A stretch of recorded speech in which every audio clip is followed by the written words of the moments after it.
And hey, a happy Monday to everybody out there. Hope you're well wherever you are. We're up here in upstate New York. It was a balmy 45, 50 degrees here today. It was awesome.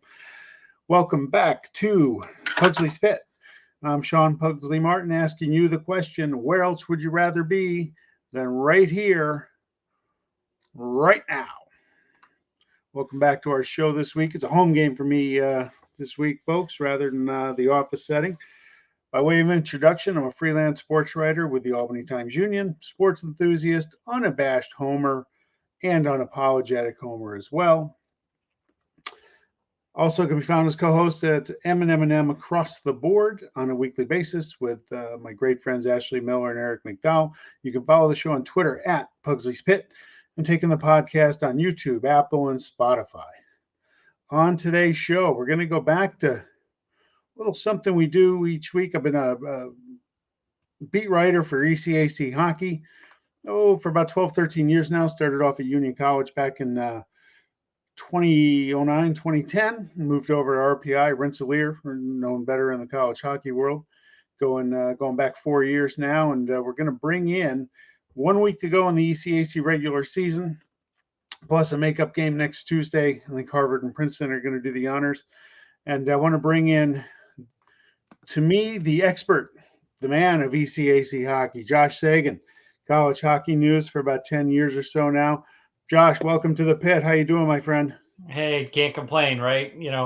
We're getting to the best time of the year. It's a couple weeks, a couple road trips planned. It's always a fun time. When you come to Albany? Maybe the first round. We'll see. Really? Those are probably, if one of them gets a home game, that's the closest one to me. Oh, is it? Well, I'll tell you what. You come to Albany, you can, after the game, you can go. No. Well, you just come to Albany. How's that? It's easy to stay focused on hockey when you're here. No offense to Albany, just not a ton to do. So, hey, we got a week to go in ECAC. We got, clear-cut top three teams in the league. Quinnipiac and Clarkson are kind of battling it out neck and neck for the top seed. Who do you think the best team in the league is right now? Maybe not necessarily all year, but right now. Right now, I think I would look at Clarkson. I mean, they can score. I mean, yeah, they lost to Cornell 6-2 at Liner Rink. That's always a nice little rivalry there. Rivalry games can produce some interesting results. But you look at a team that can score. I mean, they were scoring 4 or 5 per game, over an 11-game winning run, or actually I should say unbeaten run. But right now they can score. They can, their defense might be a little on the inconsistent side, but I mean, you look at the other side in Quinnipiac. I mean, they're getting consistent defense. They're allowing 1 goal per game, but the caveat is against good teams, they haven't really been scoring some goals. I mean, they struggled against a really good Harvard team this weekend. Struggled against Cornell. Scored 1 goal a few weeks ago. And it just seems like against good teams, decent teams, they're having a hard time, putting the puck in the net. So, you need scoring to win. So, I mean, they have the horses, but whether or not they can they got the possession, but it hasn't really equal goals lately. So we'll have to see. Has this league seen a better goaltending situation than Quinnipiac? I mean, Perez has 10 shutouts this year. That's just astounding. I saw him here back in, I think, early December, and he pitched a shutout and was fantastic. Yeah, I mean, look at Perez. I mean, I one of the advantages, I guess, the Union too. They have the end zone kind of press box. I was there over the weekend, and I thought Perez was just phenomenal. I mean, he kept Quinnipiac in the game. Harvard was getting a ton of grade A chances. He was just calm, cool, collected. He really kept his team in it in the second period. And he was fantastic. I mean, you also got Dylan St. Cyr, experienced kid, that played out at Notre Dame's on some very good Notre Dame teams. But I can't think of a better goaltending situation this year. I mean, going back in the recent years, you had, Alex Lyon at Yale, had very similar numbers, low ones, 1 year, played out at the Albany Regional that year. Yes. I think they lost to Quinnipiac. I'm trying to remember who they lost to, but they lost to somebody out in the Albany Regional. But yeah, I mean, and then, you had Michael Cartigue a few years ago at Quinnipiac as well. Kyle Hayton didn't really put up the numbers but he had some good save percentages. So yeah, they have a very good goaltending situation. I mean, I guess the old adage is defense wins you championships. Maybe they are the best team in the league, but you also got to score some goals, and scoring one a night against good teams, and five a night against some of the bottom teams. It starts getting people asking questions. So, yeah, it'd be interesting to see them and Clarkson go up in Lake Placid. You think Clarkson will bring a nice contingent with them? It'd literally be a home game for them, most likely. That to me is kind of your dream matchup as it looks right now. But let's talk about Harvard. They got their Olympians back.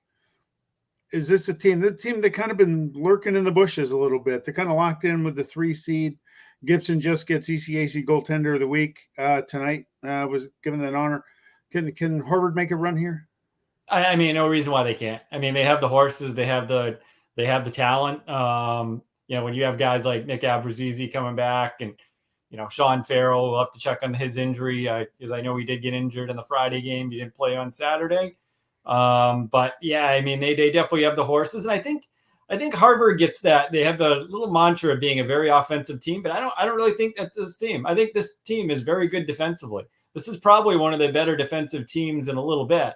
They're not the running gun Teddy Donato teams that we've seen in the past. This is a very possession-based team.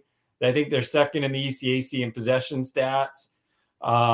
So yeah, this is a little bit different of a Harvard team. And I thought over the weekend against Quinnipiac, I thought they really, really, really limited Quinnipiac from the grade A spots. And Quinnipiac had some chances, but I thought Harvard was the better team. So, and obviously, anything can happen there. So. And Harvard's always been good up at Lake Placid. Obviously now with the regulation size rink, maybe it's not as big of an advantage as it used to be, but I thought that rink size was obviously overblown over the years. I don't really think it benefits teams as much as some people think it does. It does slow down the game a little bit. It does the opposite of what people say it does. it made for some pretty, slower paced games. So yeah, we'll see. I mean, they definitely have the horses and the talent. I get to see Harvard. I'll see them Saturday night up against Rensselaer over at RPI for senior night there. They're actually going to allow some the seniors to bring in, I think, 4 guests. So it'll be interesting to see a few fans in Houston Fieldhouse for the weekend. So to me, one of the best teams I've seen this year, I just saw them 2 weeks ago, was Colgate.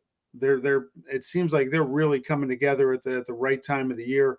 They're getting good goaltending. They played a very fast and physical game with RPI. I enjoyed watching that 60 minutes. And we're talking before we went on. They got a real legit shot to grab a 4 seed in the first round bye right now this weekend. Yeah, I think they had a little debacle late in the first half against Western Michigan where they were up 4-0, and they ended up losing. It was either 4-0 or 5-0, and they ended up losing that game up in the third period. And it took a while for them to really, really recover from them. They got off to a 5-0 start this year. They played some very good teams, Western Michigan being one of them. And they did. Like I said, it took them a while to recover from that, it seemed. But now it just seems like they have 2 wins against Cornell recently. They've played some strong games. We'll see how they do against Quinnipiac this week. But that's a team I really like. They have some nice players up front. They have the young brothers there, Matt Verboon, Josh McKechnie. They're pretty deep up front. I guess their question mark is whether they can, get the consistent goaltending to, keep them in games and to pick up a win. Yeah, and like Cornell, I just saw them too. RPI beat them 6-2. A little deceiving there. It was a 4-2 game with just a few minutes left, and Cornell had a 2-man advantage, 2-man power play, and they pulled the goalie to really up it, and RPI got 2 empty net goals to make that a 6-2 game. What's up with Cornell? Mike Schaefer's been away, and their season's kind of tanked since then. Yeah, it's been kind of an interesting one. They went out to North Dakota.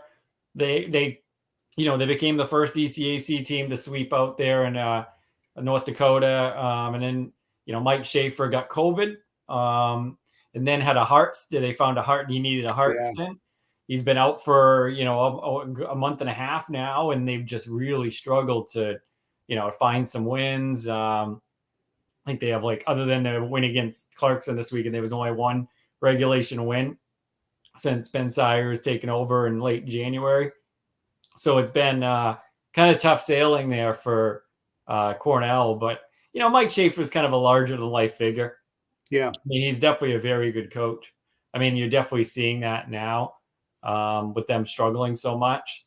So, yeah, I mean, it'll be interesting to see what happens when he comes back. But, it's obviously a struggle. I mean, they struggled a little bit at the end of the first half too. So it's, is it just that they run out of gas at the end? Like, I guess that's a thing with some of these teams that have, didn't play last year. How's the tank, how's the conditioning going to be down the stretch? You take a look. So that's the top 5, right? You take a look at the rest. You have RPI, Brown, Princeton, Union, St. Lawrence, Dartmouth, and Yale. I think you can sum all those up as they're consistently inconsistent. Yeah. I think you could definitely say that. I mean, Princeton's been good against the Ivies, but nobody else. I mean, they were in the Ivy League race this week. They were 5-1-0 against Ivy League teams, and had like 3 wins against the rest of college hockey. So, I mean, yeah, they're definitely very inconsistent there, and they give up a ton of goals. I don't really think their goaltending is just not that great. I think that's part of it. So one night they'll get a decent goaltending effort. The next night they'll struggle, and they'll ship 6, 7, 8 goals against Quinnipiac a couple weeks ago. So yeah, it's been kind of a struggle for them. And then, you look at a team like RPI that, they're pretty deep. It's a pretty deep hockey team there. They are deep, yeah. Dave Smith has.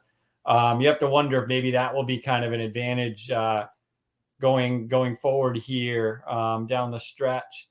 And I mean, obviously, it sure seems like that might be the case. I mean, ever since that, debacle again, I hate to say debacle, but the debacle against Cornell.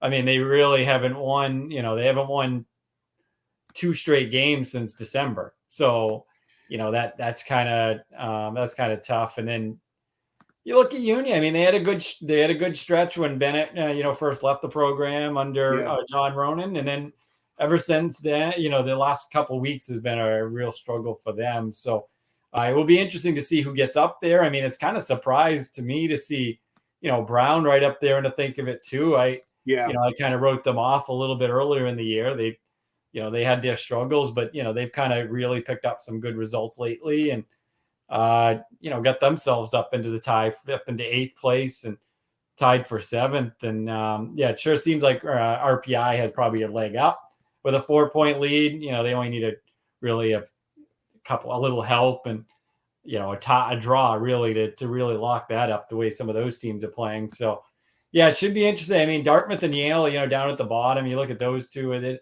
they're kind of struggling. Dartmouth struggles for possession quite a bit. They get outshot pretty heavily. They just have a really good goalie. Like, if you ask me, if you look at the goaltending, Clay Stevenson might be the best goaltender in the league. Yeah. But they're getting heavily outshot, and it's just a tough night every night. And then Yale too the same way. I mean, you look at those 2 teams, right? They're the 2 teams that didn't really take on any grad transfers, didn't take on any extra year guys, and the depth is not as there as some of the other teams. So yeah, it's definitely an interesting battle. I mean, there's always a couple interesting battles, in the ECAC, and we'll see what happens down the stretch. And then obviously Princeton might actually have a leg up a little bit too, because they play 3 games this weekend. Yeah. They play 3 straight days. Like, I don't know if I've ever seen that in college hockey. So should be interesting there. I think the one thing about RPI, it looks like Jack Watson has kind of settled in as the number 1. We'll see about this weekend. Wouldn't shock me if Lyndon Marshall, who's been a loyal guy for 5 years now. I kind of expect him to get the call on senior night against Harvard, but you never know. If you got to win, you got to get your points. You got to do that. But Watson has shown a propensity to go out and pitch a shutout. I mean, he was fantastic when they beat Harvard 2-0 out in Cambridge back in January. Do you see a goalie? You mentioned a few. If you could pick one goalie of not the top 5 teams in the league, but how about teams 6 through 12? One goalie that could get up and is capable of stealing a series in this. Is there somebody that you have in mind? Yeah, I would say Clay Stevenson. I mean, he's made over 40 saves in multiple games this year. I mean, maybe you look like, Jack Watson, same thing. They're both freshmen. So, I mean, maybe they're unheralded. They're on some teams that, struggle with possession. They see a lot of rubber.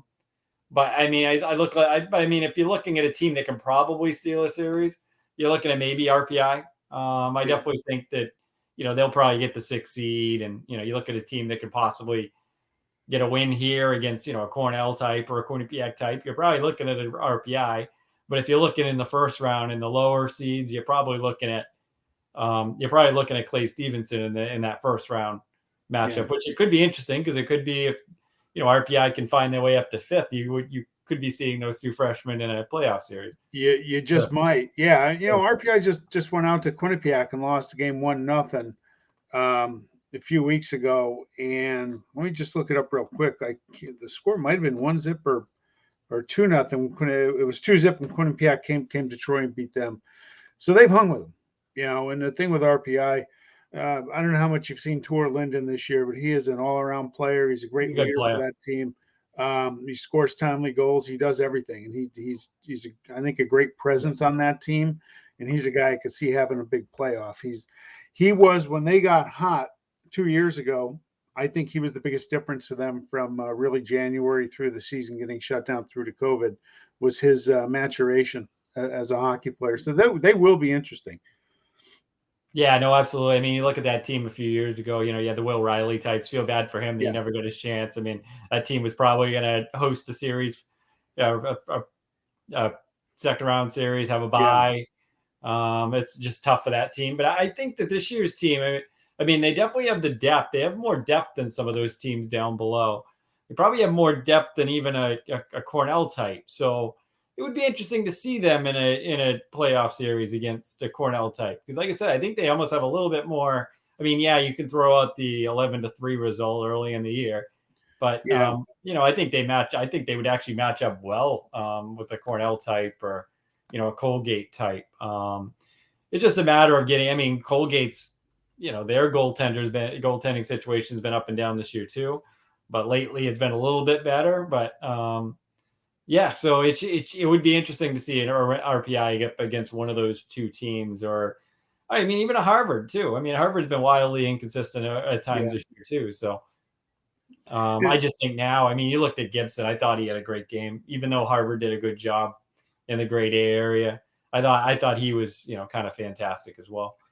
What you make of Connor Murphy at Union? Because he's another one that he's been rock steady all year.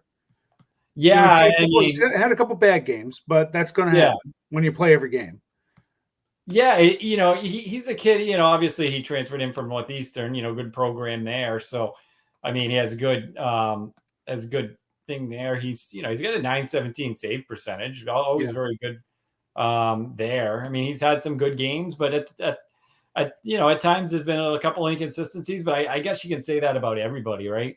Everybody's had some bad games this year. It just seems like maybe the year off kind of led to that a little bit, especially on the defensive side. So I definitely like goalies, but I tend to lean on sometimes. I mean, goalies can be great, but sometimes the defense has a lot to play in that too, especially at the college level. Yeah. Not that I'm not giving credit to the goalies, but I mean, yeah, sometimes you have a great game, but I think a lot of the good numbers, you look at Quinnipiac's numbers, a lot of their good numbers are because they possess the puck 70% of the time. Yeah. They give up 15 shots a game. Minnesota State, another team like that. I'd love to see them and Quinnipiac go up against each other again, because both of them allow like 15 shots a game. So it's a lot easier to get a 15 save shutout than to get a 49 save shutout. Sure. Who we're gonna put you on the spot. Pick a team. Who's gonna win who do you think is gonna win right now? If you had to pick a team to win the conference tournament, who would you go with? I think if I had to choose one, I almost think the final would be Clarkson Harvard. Maybe. Well, actually, they really maybe. Then again, they play each other in the second round, so that one, the third round, so that wouldn't work. The semifinals. So, yeah, I mean, it would probably be Quinnipiac Clarkson, but like I said, I think Clarkson could score. I mean, that's the big difference. I mean, yeah, obviously Quinnipiac's been good all season, but I just like the scoring. I just think it's so big. I mean, it's great to have the great defense giving up 1 goal a game, but if you're playing good teams, and you're only scoring 1 goal against them, it's kind of tough for me to say, there is, they might be able to pick it up come the playoff time, but we'll see. I mean, Quinnipiac's been the best team all year, so I shouldn't really slack them there. But we also have their tournament lack of success with some of their dominating teams to look back on as well. I mean, was that recent one against Brown a couple years ago, losing the second round? Should have won that. Won the ECAC title that year, and then there's some others that I could just list them off. They've only won one title and they've been so dominant for so long. So that place, that playoff success, it does wane on you a little bit. I mean, as a UNH alum myself, I certainly know how difficult that can be. Is it? Yeah, you're talking about that, and I tend to agree with you as you're saying that, because if you're a defensive oriented club and you make a defensive breakdown, or say you're playing Clarkson in the conference final. Clarkson's a really good team, and they're playing really good hockey right now. Forget about last week at Cornell, right? Yeah. So you could choke up a little bit, grip the sticks a little tight, especially if they can go pop one or two in on you early, and now you're a defensive team having to scramble back and not play the style of game that got you into that championship setting.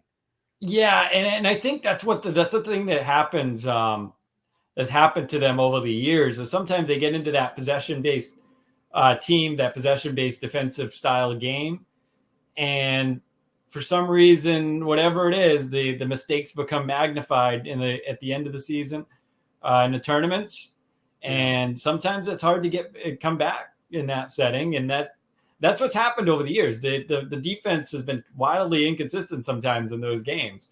They give up a grade A shot. Like if you're giving up 15 shots, but 5 of them are grade A chances, you're going to give up some goals. If you look back on your time with this league, is there a moment that stands out, or a team that stands out to you as something you remember vividly? Oh, for the Quinnipiac, or just for anybody in the ECAC? Oh, I mean, you got to look at the Union team, right? What was that? 2015, 2014. Yeah, I mean, you got to look at that team. That was the best team I've seen in the ECAC by quite a margin. Yeah. I mean, it was also that really good Harvard team a few years ago as well, probably half decade now. So you look at teams like those that were very good, and then you have those many Quinnipiac teams that were just dominant. I mean, in the early 2010s when they lost to Yale in 2013. I mean, that was a very good hockey team that didn't really. They didn't win the ECAC title that year. They didn't. Obviously, they lost in the national championship game, so it's hard to say anything about that. But yeah, that's a good example of that. But I mean, yeah, that Union team back in 2014 was pretty special. Yeah, I'll never forget that team. That was probably one of the top. You're looking at best teams in college hockey history. They're probably in the top 7 or 8. Okay, I had them then, and I was down in Philadelphia for that run, and that was I remember Don Vaughn, after Union beat Colgate in the ECAC final. He came into the presser and he was just like, that team's going to win a national title. They threw 4 lines at them, and they just didn't stop. They were relentless. Yeah, if I remember right, Colgate actually led in that game after the first period. They very well might have. I think it was 2-0 or something like that. And then Colgate had played a double overtime game the night before. So by the time they got to the second period and they played the late game, because for some reason for many years up in Lake Placid, it seemed like the late game would go to double overtime. And Colgate, I think, were in 2 in a row, and then it just kills you for the next day. And yeah, that they just got dog tired in that game. I remember that game pretty vividly. Yeah. It was a fun year, and I'm just happy we can get to Lake Placid again this year. Obviously for 2 years not being able to go up there, I have already had my hotel booked. I'm ready to go.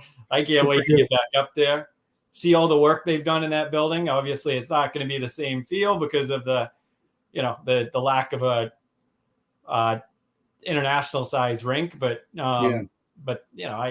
I don't know. I'm not a fan of that change, but I know all the coaches are. So, I mean, I know a lot of the coaches have thought that was kind of the reason why ECAC teams have struggled in the NCAAs. I don't know. I mean, maybe, but I think one of the things I saw over the weekend, I don't think the ECAC teams get as many special team situations as some other conferences. It sure seemed like, I think Harvard didn't even have a power play last week, and we know what Harvard could do on the power play. Yeah, they're we lethal. don't really get the practice. I don't know how it was elsewhere. I do know Colgate was the same way. I was talking to their broadcaster, John McGraw, over the weekend, and I guess they didn't call anything there. And I guess it is the time of the year, but it kind of, those kind of situations, having those situations are big too. And I think that's something that's caused the league a lot of issues because they haven't in the past called enough, specialty team situations. So we'll see. We'll see as we go down the stretch here what happens and what gets called and what doesn't. Is there a possible national title team in the ECAC this year? I mean, I don't know. I think I look at teams that could win a game in these NCAA tournament. Yeah. And I keep coming back to that Clarkson team because they could score. I think they could. I think they could win a game. I'd give them more of a chance to win than Quinnipiac. I mean, I hate to dog Quinnipiac for not scoring. They only have 3 regulation losses all year. They've been very good. But, I mean, you look at the recent lack of success against decent to good teams, and you got to wonder if there's some question marks there. And, I mean, I look at a team like, Harvard could certainly win the ECC title too. Sure. I mean, you look at those teams, Quinnipiac and Clarkson are most likely to get it at large. Clarkson, on the bubble, they really needed that Cornell win over the weekend because now they're 17th, and there's a mess of Hockey East teams there that might, they might benefit because they might knock each other out. But there's someone's going to pick each other off there. They're just going to pick each other off, and I think that Boston College could actually be their best friend, pick off some of those teams, and his Boston BC hasn't really been all that good this year, so. It's tough to see Jerry's teams, but they got a 12-game on losing streak, and where they didn't win a game, so that's tough. That was their longest in program history. So, it's always a fun time of the year, and it's all we can always say this team can win and this team can't, but it always comes down. You look at that Yale team that beat Quinnipiac in 2013. They lost to the ECAC consolation game with the last team in, and. Yeah, we don't have the ECAC consolation games anymore. Thank goodness. They didn't even hang around for the post-game presser. Keith got right on the bus. Yeah, I trust me. I'm well aware of that. Atlantic City. I remember that. Oh, let's not even talk about Atlantic City. I've forgotten about that. Yeah. But no, that was fun. I mean, obviously he shut us up, so they won. He used it to good use. So yeah. All right. Look, how can people follow you? How can they find you to get your thoughts on ECAC hockey? Yeah, Josh, J Seguin 24. That's my Twitter. I mean, I write for College Hockey News, so we'll see what I got coming this week. Bobby Harvard, because I went to the Harvard game this weekend. Got some good stuff there, and then we'll see. We'll see where I go this week, and I might go to Quinnipiac. All right. Look, we're breaking new ground here. The Bruin fan has a Canadian fan on the show. I'm going to give you a chance to throw some props. They're taking it to Toronto pretty good tonight. What do you think of Martin St. Louis as the coach up there? Kind of a weird one, because if as an ECAC fan, as an ECAC writer, I look back and he replaced Dominic Ducharme. Yep. Dominic Ducharme and Marty St. Louis were teammates at Vermont when Vermont was in the ECAC in the 90s. So it was kind of weird that they kind of, St. Louis replaced Ducharme. But they've looked good under. I mean, Montreal is, Cole Caulfield. He's going to benefit from a guy like Marty St. Louis. I mean, obviously Caulfield went to Wisconsin, but he's going to benefit from a guy like Marty St. Louis, undersized forward. Marty St. Louis was one of the best undersized forwards we've ever seen. So, I mean, it's an interesting move. He's got no head coaching experience, no NHL coaching experience. So it's definitely an interesting move. But, as an ECAC fan, we keep a coach in the National Hockey League. Sure. Hey, did Caulfield get buried under Ducharme up there a little bit? He did. Yeah, he got sent back to the AHL a couple times. Everything. Yeah. He's been. What did I see? I think he has 4 goals in 5 games under St. Louis. So yeah, he's a guy that you look at. He'll benefit from Martin being there, and obviously Montreal has that crazy thing where they have to have a French coach and gotta have it. GM, and it's just silly. I mean, maybe that's just my opinion. I'm a French Canadian through and through. I grew up in a French Canadian town, speak French to my grandmother, but I still think that's silly. I think that requirement is absolutely silly. I want the best guy. I don't care if he speaks French or English or Russian. We're both riding high today. The Bruins surprised me a little bit with that 5-1 win over the Avs in the matinee. That one caught me off guard a little bit, but I'll take it. Yeah, yeah. The Bruins have been kind of inconsistent too.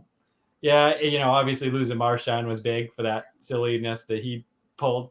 Kind of going back to what he was before this year. Yeah, look, I had a Bruin blogger on last week. We were talking about Marchand, and I just looked at it and I see, I love the guy, but that really bothered me at a time where you just can't take your best scorer. Pasternak's fantastic, but Marchand makes things happen. I think he creates more plays. Yeah. When you're taking yourself off the ice, you're acting like my kids are 5.5 years old, and they were more mature than Marchand was that night. Yeah, I mean, it happens, right? I mean, it happens in hockey. It's whatever. I mean, we had an NCAA basketball coach that did something stupid yesterday. Oh, yes, he did. So, yes, he did. I mean, I just wonder. Somebody sent some laughs to me earlier. Another writer in the league. I wonder if they're gonna, those two coaches will be at Dunkin' Donuts sometime soon. Maybe like Seth and I got coffee many years ago that day. What? They were doing the Dunkin' Donuts thing, and I was on my way to work, and I used to stop there every day. And I'm pulling through the drive-thru, and I pull up, and they're like, "What are you doing here?" I'm like, "What am I doing here? I'm getting my coffee. What are you doing here?"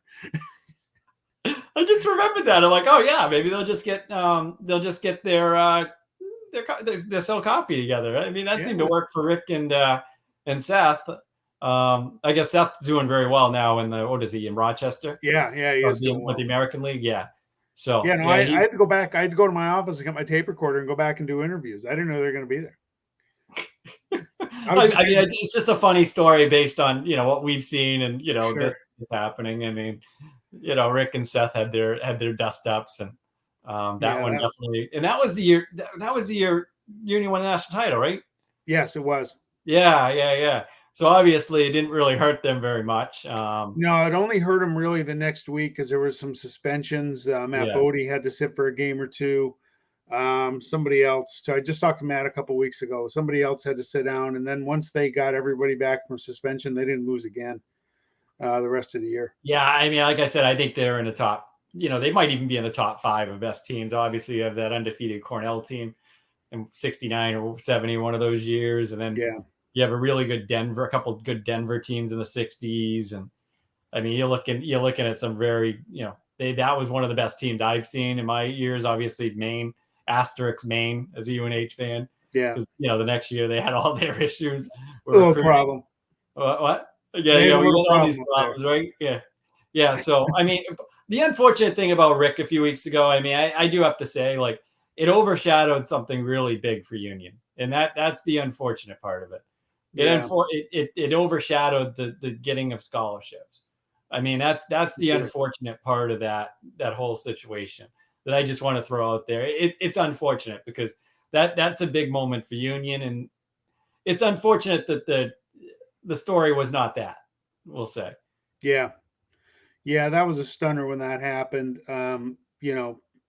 Union said what they said, and Rick seems pretty, based on interviews I've heard with him, that he's content with it and ready to move on. So, yeah, it was a tough situation, I suppose. I mean, he's always been known as kind of an old school kind of coach, so it's just a tough road for some of those guys now. There's not many of them left, especially at the college level. I mean, you look at another one recently, Mark Morris up at St. Lawrence, got himself into some water too. So, yeah, there's not many of those guys left. It's unfortunate for Rick because he was a great coach. He was respected by his players, respected by alums. It's unfortunate for him. Yeah, I think going back and covering that team for all those years, you could talk to Rick on a Wednesday and say, "How's practice going?" And he'd give you an honest answer. And if the answer wasn't very good, they usually lost on Friday night. I mean, they played how they practiced, and he was a stickler. And if that's wrong, then that's wrong. I don't, sometimes you wonder how are coaches supposed to coach. Yeah, it's a tough one. Like I said, you look at another situation up in St. Lawrence, similar type. He only lasted a couple years up there. Yeah. His coaching style, hard nose, didn't really resonate. Obviously, Rick had kind of been at it long enough at Union where he got the respect. But it was an unfortunate ending to his tenure there because it was very good. He won Union a national title. You won Yeah. Union College a national title.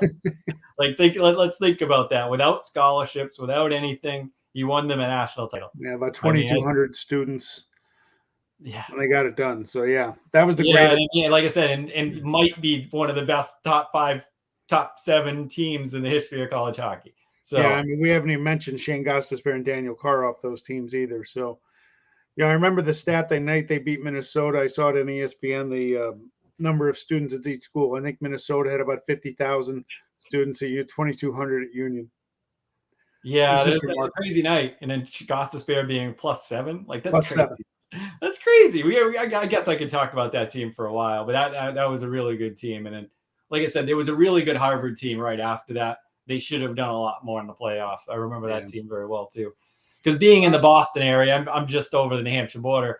I see a lot of Harvard games, so that's just the way where I'm located. So I get down there a lot, and yeah. Awesome. Well, hey, Josh, listen, I really appreciate your time. Maybe we'll have you back as we get into to the college hockey Frozen Four tournament. Yeah, I know, absolutely. Thanks for having me on. As always, I'm good. I'm always good with my time, especially at this hour of the night. Yeah, right. I got my kids to bed, so I'm It's always a free and plus. ready to go. I see ya. All right, my man. Have a great weekend, and hopefully we'll see you out in Albany for round one. Yeah, we'll see. We'll see what happens. We'll see the schedule. All right, Josh. Take care. Talk to you later. Bye bye. Bye now. Josh Seguin, college hockey news. That guy knows ECAC hockey like nobody you can believe. It's fantastic. I really appreciate him joining the show. Next week, we're going to get into some baseball. Yeah, we have a guest coming up on baseball, and I do want to talk. I know the Major League Baseball and the MLBPA talked today. 2-3 hours, I guess. I haven't heard any reports on it, and guess what? I don't care, right? I'm not a fan. Not going to favor the owners. Not going to favor the players. I'm going to favor the fans. Give me my damn baseball. All right. And for no other reason, my fantasy baseball league, year 33, our draft is scheduled for about 4.5 weeks from now. I want to have that. Love my baseball. 6 months, every day. Get it figured out, folks. More on baseball next week when we come back for Pugsley's Pit. Thank you all for joining us this week. Appreciate your time. And again, great thanks to Josh Seguin for joining us. And have a great week, everybody.